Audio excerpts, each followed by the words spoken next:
Hey guys, daily update here. Hope you're all doing well. Today we're just going to cover a few things. Firstly, we're going to look at the oil prices. They're dipping again a bit. OPEC's had some news. Then we're going to cover the markets in general, a little bit stuff about COVID, and then a little thing about what Ray Dalio has come out and said recently. Hopefully it doesn't take too long. Hopefully you enjoy it. Let me know if you do want these daily video updates that a lot of people seem to want yesterday when I put one up. So just leave a comment down below letting me know what you think about this. Right, so to get us off started, oil prices are changing a lot, but more importantly, they're dropping, or they have dropped. Yesterday, actually, they rose about 1% on some news from APEC, but they're still massively down from the week prior, where they dropped 5–10% overnight. So why did prices drop last week? Well, it's really due to the Omicron variant and COVID and a little bit of fear about demand for oil in the future.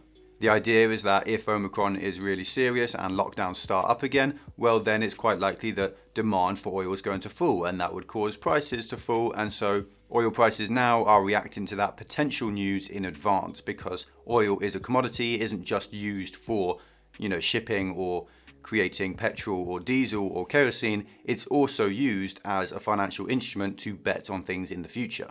OPEC nations came out with some news regarding their changes, and they have decided that they will still produce more oil this month. So OPEC over the last few weeks have been considering whether or not they should be increasing their oil supply, because prices are getting very high and there's a lot of demand for it, and they decided that they were going to increase supply. But then the prices crashed and everyone thought that maybe they'd go back on their decision because they wouldn't want to flood the market while demand is low. But yesterday news came out that they were going to stick with their decision to produce more oil. They probably think that this oil price drop is just a blip and it will go back up soon. And so oil prices dropped a little bit on this news as well, because more supply is going to come, and so prices are expected to fall again. OPEC did stress that they can quickly change their decision, and there is a get out clause in this agreement. So if prices continue to drop, they can just scrap this new idea, not produce any more oil, and not cause the prices to dip any further. In general, low oil prices are good for people, good for the economy, and especially good for inflation.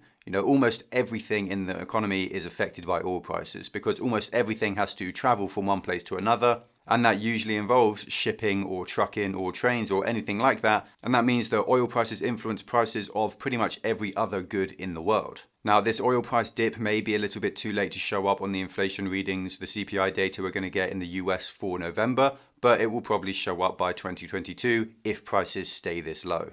Now, regarding COVID, obviously there have been a few more developments, mostly because of the Omicron variant, and a few countries have started to take actions. Oslo, the city in Norway, has reintroduced a mask requirement for people to use when they're indoors or in public transport and the like, and they've also started up a work from home mandate again.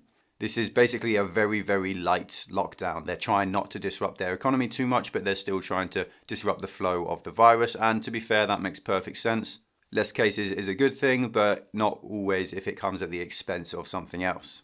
Regarding the Omicron variant itself, it's been found in pretty much every country. It's in the US, it's in the UK, the rest of Europe, it's in India. Basically, it's all over the world already, and all of these travel bans aren't really going to do much to prevent it from spreading further. Germany, another European country that has been struggling with COVID recently, off the back of the Delta variant, maybe just because they aren't super vaccinated, but Germany have decided to lock down the unvaccinated in a pretty strict manner. Again, this is a lockdown that is targeting the people who are most likely to spread the virus, but it's doing so in a way that hopefully won't impact their economy too much, but it does open the door to some other, maybe less than favourable government rules or powers that many people would not want the government to have. In short, a lot of countries are now considering vaccine mandates to try and prevent the spread and the damage of the viruses, and some countries are already going ahead with these vaccine mandates.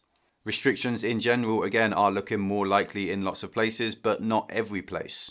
Personally, I don't think major restrictions are going to come to the US or the UK because our politics are just a little bit past that, but in other countries where they haven't quite got to that point yet, restrictions are looking very likely. There haven't really been any real developments on the Omicron variant regarding lethality, virality, and risk. It's going to take weeks for actual news and concrete evidence of this to come through, so we just need to sit tight regarding that. In the markets, speculative stocks have started to take hits, as they tend to be risky bets based on growth or lots of demand, and the future isn't looking so certain anymore. High interest rates and less liquidity is bad for them, and that seems to be the direction that Jerome Powell is taking the Fed with this new hawkish tone he's adopted. Cathie Wood's ARK stocks are taking big hits, meme stocks, futuristic tech stocks with high promises but no current results. All of these companies with high growth and lots of promises of profitability in the future, but nothing really they've amounted to yet, are starting to take hits. And to be honest, I see this continuing for a little bit.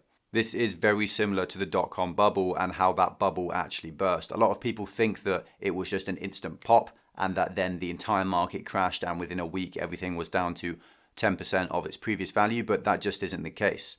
The most speculative stocks fell first, the Amazons and the Pets.com, and then once they had fallen down to their 10% of their previous values, then they started to drag down the rest of the markets as well, and there's a decent chance that's what we're seeing here today. In China news, Ray Dalio opened up a new fund in China and raised over $1 billion for it earlier this year. And he recently went online and claimed that he can't keep up to date with every country's human rights record, so he doesn't bother. He basically likened the CCP to a strict parent, and personally, I think it's pretty shameful what he did. I've lost a lot of respect for him over 2021, and I know I'm not the only person in that camp. Thankfully, though, there are politicians and figures on the other side of the pond who are more than willing to call out this cowardice. Mitt Romney came out with a tweet and said that Ray Dalio is brilliant and a friend, but his feigned ignorance of China's horrific abuses and rationalization of complicit investments there is a sad moral lapse. Tragically, it is shared by far too many here and throughout the free world.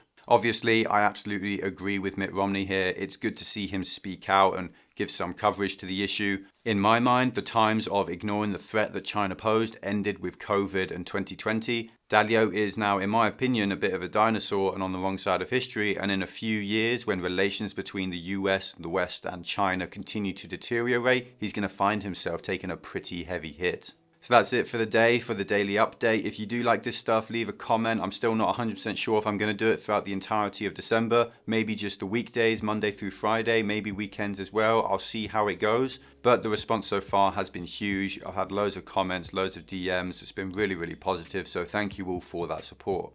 If you enjoyed this video, then leave a like and a comment to bless the YouTube algorithm. If you want more content like this, then check out our Patreon and join our community of investors. You get access to our Discord, loads of exclusive content like private live streams, extra videos, and buy and sell alerts for my own personal portfolio. There's a link in the description to masterworks.io, a site that allows you to buy fractional shares of art from world famous artists like Banksy, which can be a great way to diversify your portfolio with non-market correlated assets.